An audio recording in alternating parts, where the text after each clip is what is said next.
work with kapamilya star? Sino yung nasa bucket list ninyo? Bakit? Oh, sa akin. Teka lang. Hindi, sa akin, number one ko talaga si John Lloyd Cruz. Kasi talagang sobrang Hindi yung magpipinali sa Friday. Chika! Nakatrabaho ko na siya before. Nandiyan lang de. Kasi sobrang hinahangaan ko talaga siya. Yung mga movies niya napanood ko talaga. So, gusto ko talaga siyang makatrabaho. So, JLC for LJ. Ang dapat JLC LJ. Yun na lang ano nila. LJ. Si Dennis kaya sinong dream? Ako naman, May possibility dahil mag-i-end ang contract niya soon. okay. Movie! January. Sabi ng manager niya, ni Popoy. Go ahead then.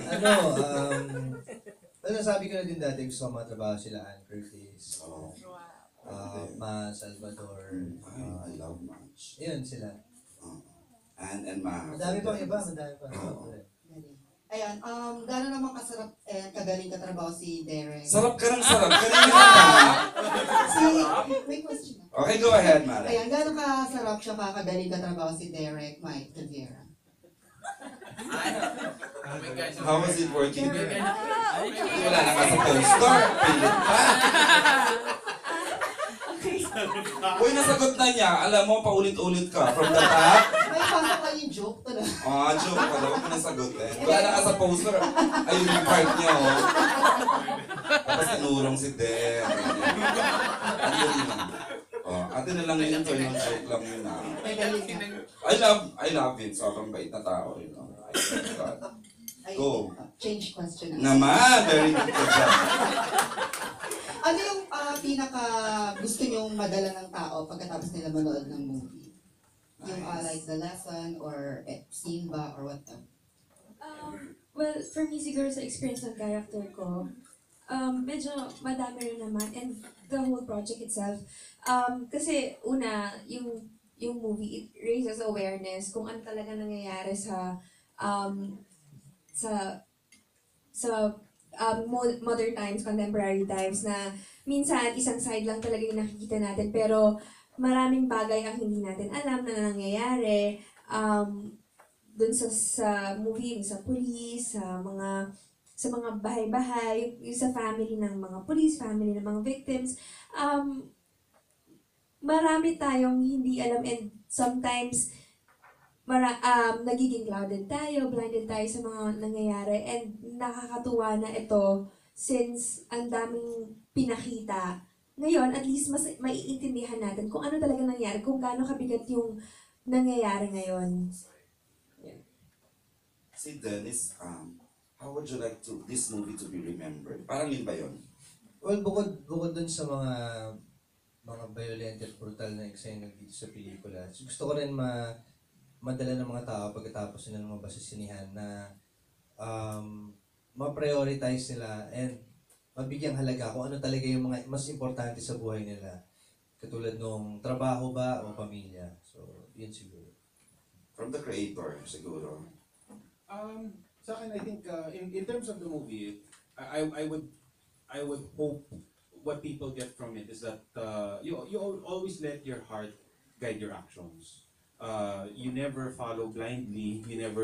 You always question what you do. Are you doing the right thing? Are you doing the righteous thing? Are you harming your fellow man? So sometimes in our path, hindi natin naiisip, or we just use our head but not our heart. You always have your heart guide your actions, and I think it will always lead you to the right path. Puso, di ba? Gilas, puso. Last na lang, reaction lang kay Derek kasi parang napaka-timing ng movie sa mga police issues nowadays. Yun talagang sobrang coincidence lang kasi like I said, the concept is, I've had for about 7-8 years already. Sinulat namin yung script starting Christmas. We finished it January. Wala talagang hindi namin pinlano yon, but it's actually very tragic. It's very sad na actually isa sa mga UP students came up to me and said, ang galing naman ng timing niyo, Direk, na timing niyo talaga kung kailan yun talagang pinag-uusapan ngayon. Tapos sabi ko, actually, that it makes me more sad kasi however violent or depressing or whatever you find the events in the movie, just look at the newspaper or the news. It's even worse. You know what's happening outside our doors is worse than what you can find in any movie, and that's really sad. You know, hopefully, parang yung mga manunod ng pelikulang ito, sana mamulat lang ng konti dun sa situation na nangyari. Maybe together we can start finding solutions. Galing ni Derek magsalita, ano, napaka-engaging, ano. Hindi, Ang asul naka-script yan, so Galing. Congrats, guys. Tapos ka na? Okay lang. Enough niya na yung lakas phone niya. Chika, last question will come from... Okay, siguro okay, go ahead. Your name again and the I'm blog site. John Bueno from Comacao.com. Direct siguro sa inyo lang. Was there like any particular reason why you wanted to directly interview, like, of course, a gunman or a killer before you did the film? Or was that like while you were shooting? We did it before. We did it after Dennis committed to the project. The film was the script was finished. Dennis was one of the first to commit to the project. Hindi pa kompleto yung casting. So the interview with the hitman was for him. It would help him with his performance. And I think that's one of the things that's one of the talents of Dennis. He never after that interview, I never figured out if it was helpful. Lagi kong tinatanong kay Dennis, nakatulong ba sa'yo? Ganito. Ganun lang siya. Parang, okay. So parang, with all the risk involved, I wasn't sure if may pay off. And then he started acting. He started doing the movie, then I saw. Parang sabi, he just didn't tell me. Direk, itong kinuha ko, tapos ito. He just did it. And I could see, sabi ko, it's the way he sits. It's the way he stands. It's the way he talks. Na-absorb niya. So, and I said, that's a good actor. Kasi hindi lang yung mga sinasabi nila, na-absorb niya yung katauhan, na-absorb niya yung kahit yung mga nuances. Kasi that's what I noticed about Dennis. Nung kinakausap ko na yung dalawang hitmen, he was so quiet. What I didn't know is he was studying them already. Kasi he was doing this. Nakatingin lang si Dennis. Kasi one of them, he has this stick where he would always, press on his foot. Sino yung direct yung hitman?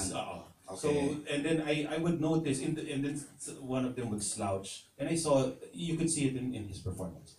So, hindi ko alam, I actually never asked you, Dens, did you mean to do that? Conscious ba yun o pumasok lang talaga? Yung may mga mannerisms sila na nilagay mo sa kay Crisanto. Hindi mo na dapat siya pinapanood ko sila. Yun, I didn't know that. He never told me that. So, nung ginagawa na namin, doon ko lang talaga na-realize, that's how much he studied. That was my follow-up question. Go ahead. Okay. Sorry. Sinagot na niya. Yes. Okay. Yung hitman, hindi yung OPM hitman ha, hindi sila Section 4. Direct, kay Dennis, nung after that conversation with a hitman or hitman, anong pagkakakilala mo sa kanila ngayon?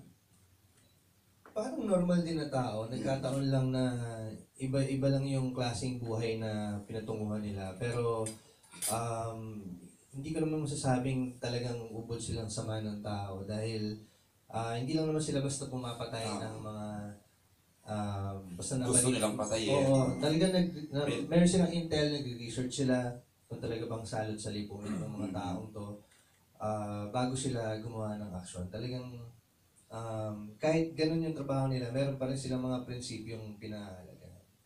Lucrative kaya ang magiging... Chika, malaki kayo bayad sa magiging hitman. May napag-usapan niyo?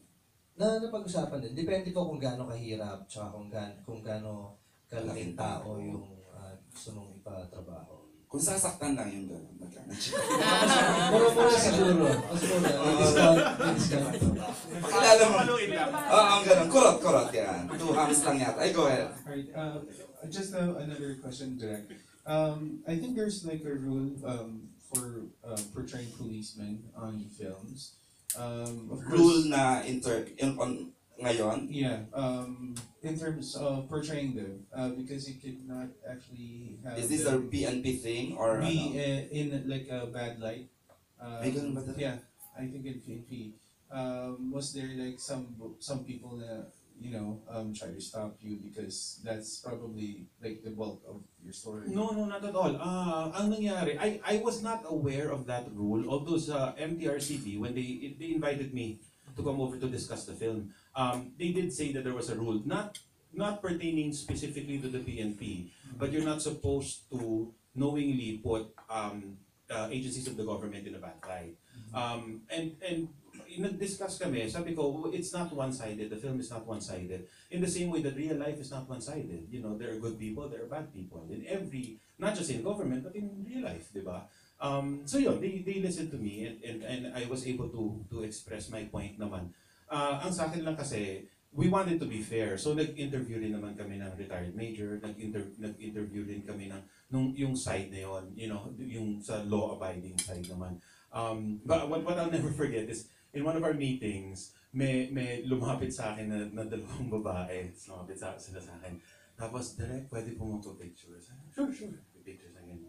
Tapos, only after the picture, did they turn around and they say, taga-PIDEA po kami. Tapos, tinas ko yung kamay ko.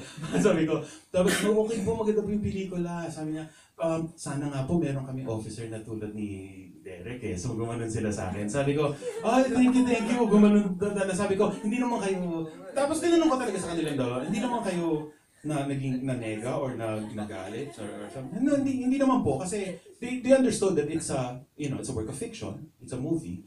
At sila, sabi ko, ako naman, director lamang, gumagawa lang ako ng pelikula. Yung ginagawa nila, doon ako saludo. Yun ang mas mahirap. Yun pala, one of them was a chemist. So sabi ko, ano pong ginagawa nyo? Ako, sa akin pupunta lahat ng drugs during raids, after a raid, tapos siya yung nagdidikta kung ano yung concentration ng cocaine, ng shabu, kasi yun ang gagamitin nila sa korte. Sabi ko, kayo yung hero, kayo yung tunay na di ba kami gumagawa lang kami ng pelikula. So, doon ako na parang I was at peace that I know that I did not wrong any particular person or we were fair. Kumbaga, everything in the movie, makikita mo in news or in articles on real, everything was inspired. Wala kaming ulterior motive or anything like that. We never meant to be, for the film to be political. Okay, and with that last question, Direk, medyo pasalamatan lang po natin ating mga vlogger friends. Yes, thank you so much. I always love, this is the first film because I stopped making movies for 3 years. So the last time I was making movies, wala pang mga vloggers con, wala pang mga vloggers interviews or conferences. Ilan years ago na 3 years. 3 years ago. Film Fest. After that, I stopped making movies for 3 years. And when I started doing promos for this film, I love vlogging.